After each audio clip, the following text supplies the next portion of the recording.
Hello everyone! So ngayon ay magluluto tayo ng chicken with atay at balon-balonan. So ito ang ating mga ingredients.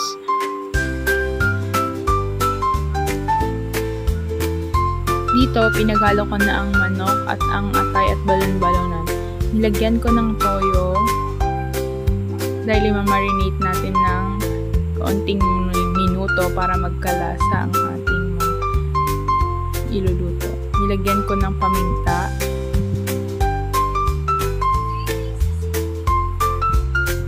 konting asin at asukal, pampabalanse ng alat at tamis. Dito hinalo-halo ko para maihalo ang mga nilagay kong ingredients. Dito ay pinainit ko ang kawali at nilagay ko na ang mantika. Sumunod, nilagay ko na ang bawang.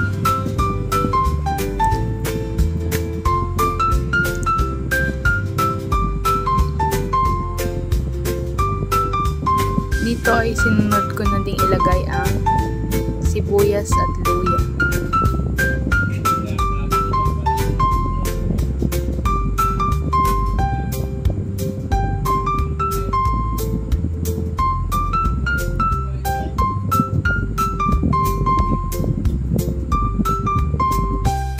Dito halu-haluin lang ito hanggang sa maging golden brown.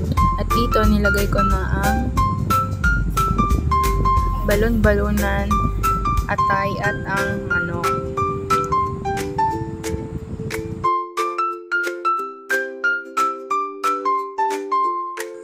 Dito, hindi ko na pala naipakitang inilagay ko na ang mga patatas. Dito, malapit na itong maluto.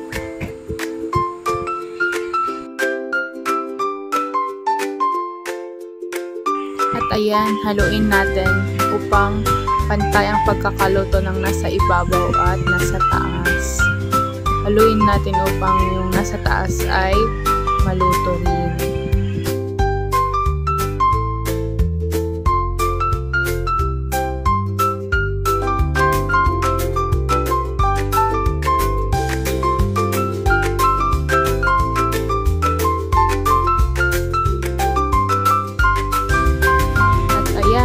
Tapos na ang ating adobong manok na may atay at balon-balonan.